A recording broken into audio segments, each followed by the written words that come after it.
Hi friends, నమస్తే. టీచర్లు చెప్పనివి పెద్దలకు తెలియనివి. ఎండమూరి వీరేంద్రనాథ్ గారి విజయ రహస్యాలు నెక్స్ట్ పార్ట్ చూద్దాము. నేను డిన్నర్ చేస్తుండగా నా భార్య పక్కన కూర్చుని నన్ను సముదాయిస్తున్నట్టు మాట్లాడడం ప్రారంభించింది. నాకు కోపం రాకుండా ఉండడం కోసమా అన్నట్టు నెమ్మదైన స్వరంతో చెప్పడం మొదలుపెట్టింది.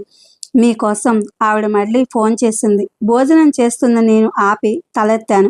నా కళ్ళల్లోకి చూడకుండా నా భార్య కొనసాగించింది. ఒకసారి ఆమె దగ్గరకు వెళ్ళండి, ఆమెతో కలిసి భోజనం చేయండి, వీలైతే సినిమా కూడా తీసుకెళ్ళండి. సభికులందరూ అతడేం చెప్తాడా అన్నట్టుగా ఆసక్తిగా వింటున్నారు. వినేవారిలో ఇంట్రెస్ట్ పుట్టేట్టు ఉపన్యాసం ఎలా ప్రారంభించాలో చెప్పడానికి ఇది మంచి ఉదాహరణ. మదర్స్ డే నాడు అతడు ఉపన్యాసం ఇస్తున్నాడు. ఆ మరుసటి రోజే నేను ఆమె దగ్గరికి వెళ్ళాను. నన్ను ఆప్యాయంగా దగ్గరకు తీసుకుని ఆప్యాయంగా తల నిమిరి, ఎలా ఉన్నావురా కన్నా, ఎన్నాళ్ళయిందిరా నిన్ను చూసి అంది. పని ఒత్తిడిలో నా తల్లిని ఎంత పోగొట్టుకున్నానో ఆమె తడి కళ్ళని చూసి అర్థమైంది. సరిగ్గా గుర్తులేదు. 1984లో అనుకుంటాను. నా మొట్టమొదటి ఉపన్యాసం మద్రాస్ అడయార్ బీచ్లో ఇవ్వడం సంభవించింది. అప్పటికి అభిలాష, ఛాలెంజ్, రాక్షసుడు సినిమాలు విజయవంతమయ్యాయి. మరణ మృదంగం ప్రారంభ సందర్భంగా బీచ్లో పబ్లిక్ ఫంక్షన్ ఏర్పాటు చేశారు. చిరంజీవికి మెగాస్టార్ అన్న బిరుదు ఆ రోజుల్లోనే కొత్తగా మా నిర్మాత ప్రదానం చేశారు. మెగాస్టార్ చిరంజీవికి జన్మదిన శుభాకాంక్షలు అని చెప్పాలి నేను. ఒకవైపు సముద్రం, మరోవైపు సముద్రం లాంటి జనం, ఒళ్ళంతా చెమటలు, వణికే కాళ్ళు. రాక్షసుడికి శుభాకాంక్షలు అన్నాను. జనంలోంచి ఈలలు, చప్పట్లు. మొత్తం ఉపన్యాసం నిమిషంలో పూర్తయిపోయింది. ఈ విధమైన ఇబ్బంది మొదటిసారి స్పీచ్ ఇచ్చే ప్రతి వారికి తప్పదనుకుంటాను. అయితే ఎంతో తొందరగా ఈ ఇబ్బందిలోంచి బయటపడతామన్నది మన ప్రాక్టీస్పై ఆధారపడి ఉంటుంది. నలుగురు నవ్వుతారేమోనన్న భయం, 10 మంది ముందు తడబడతామేమోనన్న అనుమానం, వాక్య నిర్మాణం సరిగ్గా ఉండదేమో అన్న జంకు మనని టెన్షన్కి గురిచేస్తాయి. ఆడిటోరియంలో అందరూ సీరియస్గా ఉంటారు. మరికొందరు మాట్లాడుకుంటూ ఉంటారు. ఇంకా కొందరు అల్లరి చేయడానికి రెడీగా ఉంటారు. కానీ వారి వైపు నుంచి ఆలోచిస్తే వారు రిస్క్ తీసుకుంటున్నారు. మన స్పీచ్ ఎంత బోరింగ్గా ఉంటుందో తెలియక సమయాన్ని పెట్టుబడిగా పెట్టి వచ్చి కూర్చున్నారు. ఉపన్యాసం ఏమాత్రం బాగున్నా చప్పట్లు కొట్టడానికి సిద్ధంగా ఉన్నారు. బంతి మన కోర్టులోనే ఉంది. ఒకటి మాత్రం నిజం, ఈ స్థితి ఎవరికైనా తప్పదు. మాట్లాడనివ్వకుండా గొంతులో ఏదో అడ్డుపడ్డట్టు భావం, మెదడు మూగబోయిన అనుభూతి. కానీ ఈ విషయం మనకే తప్ప అవతలి వారికి తెలియదు కదా. మన బలహీనతకి దాసోహం అంటే ఇక ముందుకు సాగలేం. మనం బలహీనతకి దాసోహం అంటే ఇక ముందుకు సాగలేం. ఈ ప్రపంచంలో పెద్ద పెద్ద ఉపన్యాసకులందరూ ఈ విధమైన ఇబ్బందితోనే ప్రారంభించారని ధైర్యం తెచ్చుకోవాలి. మొట్టమొదటిగా టాపిక్ సిద్ధం చేసుకున్నాక ఎంతసేపు మాట్లాడాలి అన్నది నిర్ణయించుకోవాలి. సమయ నిర్ధారణ చాలా ముఖ్యం. సెకండ్, ముందు పాయింట్స్ రాసుకోవాలి, జ్ఞాపకం ఉంచుకోవాలి. థర్డ్, టేపులో ఉపన్యాసం రికార్డ్ చేయాలి. వెంటనే వింటే మనదే కాబట్టి అద్భుతంగా ఉంటుంది. 2 రోజుల తర్వాత వినాలి. అంత దరిద్రమైన ఉపన్యాసం ఇంతకు ముందు ఎన్నడూ వినలేదని మనకే అనిపిస్తుంది. కంగారు పడనవసరం లేదు. రెండో ప్రయత్నం నమ్మకం కలిగిస్తుంది. 4, ఒకసారి నమ్మకం కలిగాక అద్దం ముందు, ఆ తర్వాత స్నేహితుల ముందు ప్రాక్టీస్ చేయాలి. ఎలా నిలబడాలో, చేతులు ఎక్కడ ఎలా పెట్టుకోవాలో దీనివల్ల తెలుస్తుంది. నమ్మకం కుదిరాక స్టేజ్ ఎక్కాలి. 5, ఉపన్యాసం ప్రారంభానికి అరగంట ముందు నుంచి మౌనంగా ఉండడం మంచిది. మనసులో వల్ల వేసుకుంటూ ఉండాలి. ఆపై ధైర్యంగా మైక్ దగ్గరికి వెళ్ళాలి. 6, మనం భయపడుతున్నట్టు మనకి తప్ప మరెవరికీ తెలియదు. కాళ్ళు వణుకుతున్నా, చెమట్లు పడుతున్నా పైకి ధైర్యంగా కనపడాలి. కేవలం మొదటి 2-3 సార్లే ఈ భయం ఉంటుంది.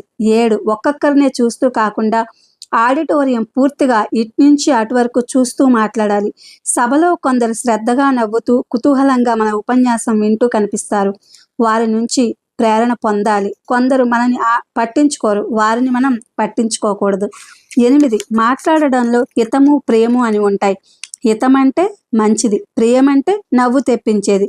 వినేవారిని బట్టి, సందర్భం బట్టి ఈ రెంటిని మిక్స్ చేయాలి. 9, టాపిక్ బట్టి స్వరం ఉండాలి. మంత్రాలు చెప్తున్నట్టు, వార్తలు చదువుతున్నట్టు మోనోటోన్లో ఒకే స్వరంతో మూడ్ లేకుండా చెప్పకూడదు. కమ్యూనిస్టు సభకి, వ్యాలంటైన్స్ డే సభకి చెప్పే విధానంలో మార్పు ఉండాలి. ఒకటి మాత్రం గుర్తుంచుకోవాలి, పాయింట్ ఒకటి మాత్రం గుర్తుంచుకోవాలి, మన దగ్గర సరుకు లేకుండా సభికుల్ని మోసం చేయలేం. చెప్పేది నిజాయితీగా మనస్ఫూర్తిగా చెప్పాలి. వారు కొట్టేటువంటి చప్పట్లు మన ఉపన్యాసం బాగుందా లేక ఇక చాలు ఆపు అన్నది గ్రహించాలి. ఒక్కోసారి గ్రూప్ డిస్కషన్లో కానీ ఉపన్యాసానంతరం చర్చల్లో కానీ ప్రశ్నలను ఎదుర్కోవాల్సి వస్తుంది. కరెక్ట్గా తెలిస్తేనే చెప్పాలి, లేకపోతే తెలివిగా తప్పించుకోవాలి. కోపంలో కానీ ఇరిటేషన్లో కానీ సమాధానం చెప్పకూడదు. అవతలి వారు మనల్ని ఇబ్బంది పెట్టడానికే ఆ ప్రశ్న అడిగారని గ్రహించాలి. ఈ ఇబ్బందుల్ని దాటగలిగితే అదిగో వినరా చప్పట్లు, అవే కదరా ఆకలిగొన్న కళాజీవికి పంచభక్ష ప్రమాణాలు అన్న కీర్తిశేషుల నాటకం డైలాగు నిజమవుతుంది. ఇంటర్వ్యూలో కొన్ని ప్రశ్నలు వింతగా, మరికొన్ని హేళనగా, అవమానంగా కూడా ఉండొచ్చు. ఇరుకైన పరిస్థితుల్లో మన ప్రవర్తన, సమాధానం ఎలా ఉంటుందో అని గ్రహించడానికి అవతలి వారు అలాంటి ప్రశ్నలు వేస్తున్నారు అని గ్రహించాలి. మౌనం కూడా కళే. అవసరమైనప్పుడు మాట్లాడడం ఎంత ముఖ్యమో అనవసరమైనప్పుడు మౌనంగా ఉండడం కూడా అంతే ముఖ్యమే. మనం మాట్లాడితే అవతలి వారికన్నా జ్ఞానం రావాలి, వారు మాట్లాడితే మనకన్నా లాభం ఉండాలి. లేకపోతే మాటలు ఎందుకు? అనవసరంగా మాట్లాడిన, దీర్ఘంగా చర్చించిన మెదడులో నిద్రిస్తున్న న్యూరాలని మేల్కొల్పడమే అని గ్రహించాలి.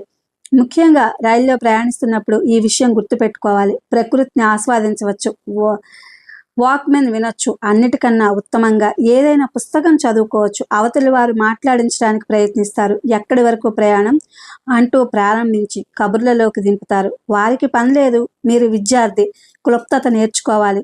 మేధావులు అవసరమైతే మాట్లాడతారన్న విషయం గుర్తుంచుకోవాలి. గమ్మత్తు చూడండి, మీ ఇద్దరి మధ్య గంట సేపు సంభాషణ జరిగింది. వచ్చే ఎలక్షన్స్లో తిరిగి కాంగ్రెస్ నెగ్గుతుందా అని అడిగాడు అవతలి వ్యక్తి. ₹1 ఇస్తే చెప్తాను అనండి, ఇవ్వడు. 10 పైసలకు చెప్తానన్నా ఇవ్వడు.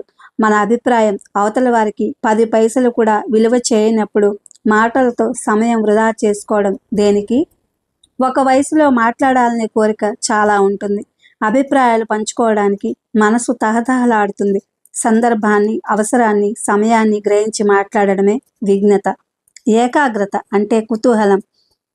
ఒక విద్యార్థి ఏ రంగంలోనైనా పైకి రావడానికి మొదటి 3 అంశాలు తెలివి, జ్ఞాపక శక్తి, ప్రతిస్పందన. అయితే ఆఖరిది అన్నిటికన్నా ముఖ్యమైనది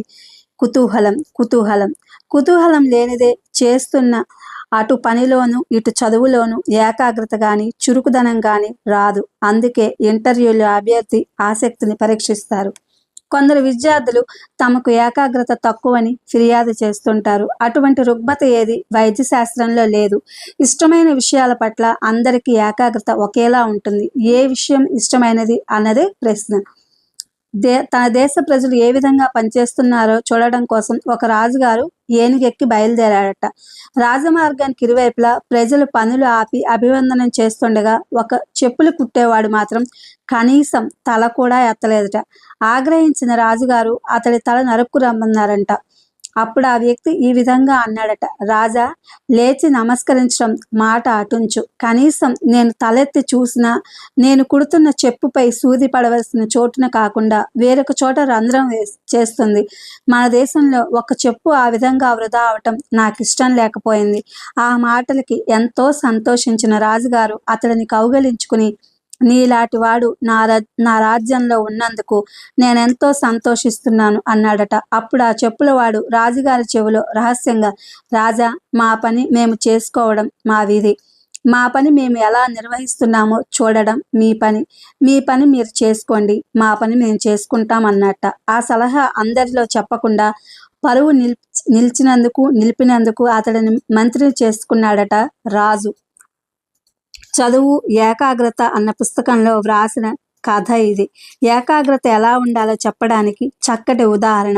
అటువంటి నైపుణ్యమే విద్యార్థిని అగ్రగామిగా చేస్తుంది. మరి అటువంటి ఏకాగ్రత అందరికీ ఎందుకు రాదు? దీనికి 2 కారణాలు. చేస్తున్న పని మీద ఉత్సాహం తగ్గించే విషయాలపై ఎక్కువ ఉత్సాహం ఉండడం. ఇందులో మొదటి పాయింట్ అర్థం చేసుకోవడమే సులభం. విద్యార్థికి చదువుపై ఉత్సాహం లేకపోవడం దానికి ఉదాహరణ. రెండో పాయింట్ కాస్త కష్టం. అది అర్థం చేసుకుంటే ఏకాగ్రత తగ్గిపోయిందన్నవారు ఆ సమస్య నుంచి బయటపడవచ్చు. అది సరిగ్గా అర్థం అవటం కోసం ఒక యథార్థ సంఘటన చెప్తాను. ఒక సైకాలజిస్ట్ దగ్గరికి ఒక కుర్రవాడిని తీసుకొచ్చారు దంపతులు. వారు బీదవారు, అమాయకులుగా ఉన్నారు. కుర్రవాడు చాలా చురుగ్గా హైపర్ యాక్టివ్గా ఉన్నాడు. ఏకాగ్రత లేని సమస్య.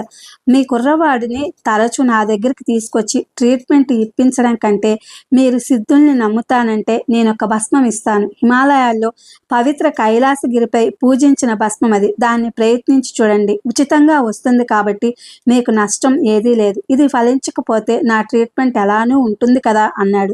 ఆ దంపతులు దానిని తప్పక వాడతామని భక్తిగా చెప్పాక నెలకి సరిపోయేటంత ఇచ్చి రోజుకి 2 సార్లు ప్రొద్దున్న సాయంత్రం నుదుట పెట్టండి. 2 గంటల పాటు ఇది ఉండాలి. ఇది నుదుటన ఉన్నప్పుడు మాట్లాడటం కానీ తినటం కానీ చేయరాదట. దానికన్నా ముఖ్యమైనది ఏంటంటే ఈ బొట్టు నుదుటన ఉన్నప్పుడు అల్లరి కానీ ఆవేశం కానీ మితిమీరిన ఆనందము దుఃఖము కోపము ప్రదర్శిస్తే ఫలించదని చెప్పాడు. మరోలా చెప్పాలంటే 4 గంటల పాటు టీవీ గురించి కానీ క్రికెట్ గురించి కానీ ఆలోచించకూడదు, చూడకూడదు, ఆడకూడదు అన్నమాట. ఒక మానసిక శాస్త్రవేత్తగా నేను దీన్ని ప్రచారం చేయరాదు, కానీ ప్రయత్నిస్తే తప్పు లేదు కదా అన్నాడు. నెల రోజుల తర్వాత ఆ దంపతులు అబ్బాయిలో అద్భుతమైన మార్పు వచ్చిందని మరింత పౌడర్ని తీసుకెళ్లారు. కానీ ఖర్చు లేకుండా ఆ విధంగా ఆ అబ్బాయి బాగుపడ్డాడు. అనవసర సమయాల్లో అధికంగా చిరుచిండ్లు తినడం, బుల్లితెర చూస్తూ ఎక్కువ ఆవేశానందాన్ని పొందడం, ఎక్కువ అంటే ముఖ్యంగా తల్లితో మాట్లాడడం, అలగటం, రోధించడం మొదలైన హైపర్ యాక్టివ్ లక్షణాలని తగ్గించడం ద్వారా ఏకాగ్రత పెంచాడు ఆ మానసిక శాస్త్రవేత్త. అదే పైన చెప్పిన 2వ పాయింట్. చదువుపై ఉత్సాహం తగ్గించే విషయాలపై ఎక్కువ ఉత్సాహం ఉండడం. ఎటు వెళ్తోందో మనస్సు. కొందరు విద్యార్థులు అనిమిషులై ఋషుల్లా పుస్తకాల్లోకి చూస్తూ ఉంటారు, కానీ ఆలోచనలు మాత్రం ఎక్కడో ఉంటాయి. కాగితం కలంతో కూర్చుంటారు కానీ ఒక్క అక్షరం రాయరు. దీన్నే డ్వాడ్లింగ్ అంటారు. పోనీ ఆ విధంగా ఆనందంగా ఉంటారా అంటే అది లేదు. ఒకవైపు అపరాధ భావంతో మనసు నిలవడం లేదే అని బాధపడుతూనే ఉంటారు. చదవవలసిన సబ్జెక్టు పరిమాణం పెరిగిపోతున్న కొద్దీ ఈ విధమైన నిరాసక్తత ఏర్పడుతుందని శాస్త్రజ్ఞుల అంచనా. కాళ్ళు చేయలాగే మనసాడని స్థితి అన్నమాట. ప్రతి విద్యార్థి తనకొక శక్తి సరిహద్దు ఉందనుకుంటాడు. అది తప్పు. ఆ సరిహద్దు దాటితే తిరిగి మరింత శక్తి వస్తుంది. శిఖరంలా పెరిగిపోతున్న సిలబస్ను చూస్తున్న కొద్దీ ఈ శక్తి సరిహద్దు చిన్నదవటం ప్రారంభిస్తుంది. ఏ రోజు చదువు ఆ రోజు పూర్తి చేయకపోవడం వలన వచ్చే పరిణామం ఇది. రోజుకి కనీసం 1 గంట అయినా చదవకపోతే హోంవర్క్ కాకుండా ఏదోలా ఉండే మానసిక స్థితిని చిన్నతనం నుంచి అలవర్చుకోవడం ఉత్తమమైన పద్ధతి. జోసెఫ్ హ్యారీ అనే 2 మానసిక శాస్త్రవేత్తలు విద్యార్థుల ఏకాగ్రత రాహిత్యంపై చాలా ప్రయోగాలు చేశారు. తలుపు కొట్టడం దగ్గర నుంచి సుత్తితో బాధడం వరకు రకరకాల అనవసరమైన ఆలోచనలు మనసు గది బయట నిలబడి అల్లరి చేస్తుంటాయని, సగటున ప్రతి 3 సెకండ్లకి ఒక కొత్త ఆలోచనలో లోపలికి ప్రవేశించే ప్రయత్నం చేస్తుందని వీరి అంచనా. ముఖ్యంగా ఒక విద్యార్థి తనకిష్టం లేని పాఠం చదువుతున్నప్పుడు వీటి ఒత్తిడి ఎక్కువగా ఉంటుంది. కొందరు విద్యార్థులకి అసలు చదువంటేనే ఇంట్రెస్ట్ ఉండదు, పూర్తి ఏకాగ్రతగా నిలవదు. మరికొందరికి కేవలం కొన్ని సబ్జెక్టులే కష్టంగా ఉంటాయి. అవి చదువుతున్నప్పుడు మాత్రమే ఏకాగ్రత నిలవదు. తమ పేరు మీద ఈ 2 శాస్త్రవేత్తలు ఈ పరిణామాన్ని 4 విధాలుగా విడగొట్టారు. వీటికి జో హ్యారీ కిటికీలుగా పేరు పెట్టారు. 1. తనకి మాత్రమే తెలిసిన తల బలహీనతలు. 2. తనకి ఇతరులకి తెలిసినవి అంటే కోపం బద్ధకం లాంటి తన బలహీనతలు. 3. తనకి తెలియకుండా ఇతరులకు మాత్రమే తెలిసిన గురక వగైరా తన బలహీనతలు. 4. తనకి ఇతరులకి కూడా తెలియని తన బలహీనతలు. ఈ 4 విషయాల్లో అతి ముఖ్యమైనది, ప్రమాదకరమైనది చివరిది. దీన్నే ఇంగ్లీష్లో ది అన్నోన్ విండో అంటారు. చిన్నప్పుడు ఎప్పుడో ఏదో సంఘటన వల్ల లేదా కుటుంబంలో విలువల వల్ల ఒక విషయంపై విపరీతమైన ఇష్టం కానీ అయిష్టం కానీ ఏర్పడుతుందని వీరంటారు. ఒక తల్లి మొట్టమొదటిసారి వంకాయ కూర వండినప్పుడు దాని రుచి కానీ వాసన కానీ రంగు కానీ చంటి పిల్లవాడికి నచ్చకపోతే ఇక జీవితాంతం అతడు వంకాయ కూర తినడని ఈ థియరీ చెప్తుంది. దానికి సాంకేతికపరమైన ఏ ఇతర కారణము ఉండదని, అసలు కారణం తెలుసుకోకుండా ఎంత శోధించినా ఫలితం ఉండదని వీరు చెప్తున్నారు. డిన్నర్కి ఆహ్వానించి కప్పల కూర పెట్టి ఎవరు ఎంత ఆప్యాయంగా బలవంతం పెట్టినా మనం తినలేం. అది కప్ప అని తెలియకపోతే తినగలమేమో. కొత్త రుచుల ప్రయోగానికి ఇష్టపడే వారికి వీలవుతుందేమో. అయితే దీనికి కేవలం 1% మాత్రమే అవకాశం ఉన్నది. బాల్యం నుంచి అలవాటు తప్ప అది ఎంత రుచిగా ఉన్నా సరే, ఎంత మసాలా పెట్టినా సరే అది కప్పని తెలియగానే వామిటింగ్ అయిపోతుంది. మన ప్రేవులకి, గొంతుకి, నోటికి మన ప్రమేయం లేకుండానే మెదడు ఆ విధంగా సూచనలు ఇస్తుంటే అది లోపలికి వెళ్ళదు. కప్ప, పాము, కోతి, మెదడు జాగ్రత్తగా పరిశీలించి చూస్తే జీవితంలో ఏదో ఒక స్టేజ్ నుంచి వీటిని తినడం వల్ల ఈ అసహ్యం ప్రారంభమై ఉంటుంది. ఏ స్టేజ్ నుంచి? బహుశా హిందూ దేశపు విలువలు దానికి కారణమై ఉండొచ్చు. అందుకే కాబోలు సరిహద్దుకి కాస్త అవతల ఉన్నవారు ఎంతో ఆప్యాయంగా తినేది మనకు వెగటు పుట్టిస్తుంది. మన ప్రమేయం లేకుండా మెదడు ఈ విధంగా నిరాకరించడం తిండే కాదు, చదువుకు కూడా వర్తిస్తుంది. ఫలానా సబ్జెక్ట్ని లోపలికి తీసుకోవడానికి మనస్సు అస్సలు ఒప్పుకోదు. దీనికి పునాది చిన్నప్పుడే పడి ఉండొచ్చు, లేదా కొత్త స్నేహాల వలన రావచ్చు. కష్టపడి చదువు అన్న పెద్దల మాట అయి ఉండొచ్చు. చిన్న కుర్రాడే కదా, అప్పుడే ఏం చదువుతాళ్లే అని ఒక చిన్న తల్లిదండ్రులు చిన్నతనంలో చూడనిచ్చిన మంచం మీద మొగుడు, మంచం క్రింద ప్రియుడు సీరియల్ అయి ఉండొచ్చు. అర్థం చేసుకునే ప్రతిస్పందనలో వేగం లేకపోవడం, సమస్యను సరిగ్గా విశ్లేషించి శక్తి కొరవడడం అన్న 2 కారణాలు విద్యార్థుల్లో చదువు పట్ల ఏకాగ్రత తగ్గిస్తాయి. అర్థం అవటం కోసం పై 2 అంశాలని 2 ఉదాహరణల ద్వారా చర్చిద్దాం. ఇది ఫ్రెండ్స్, ఎండమూరి వీరేంద్రనాథ్ గారి విజయ రహస్యాలు. Thank you for watching.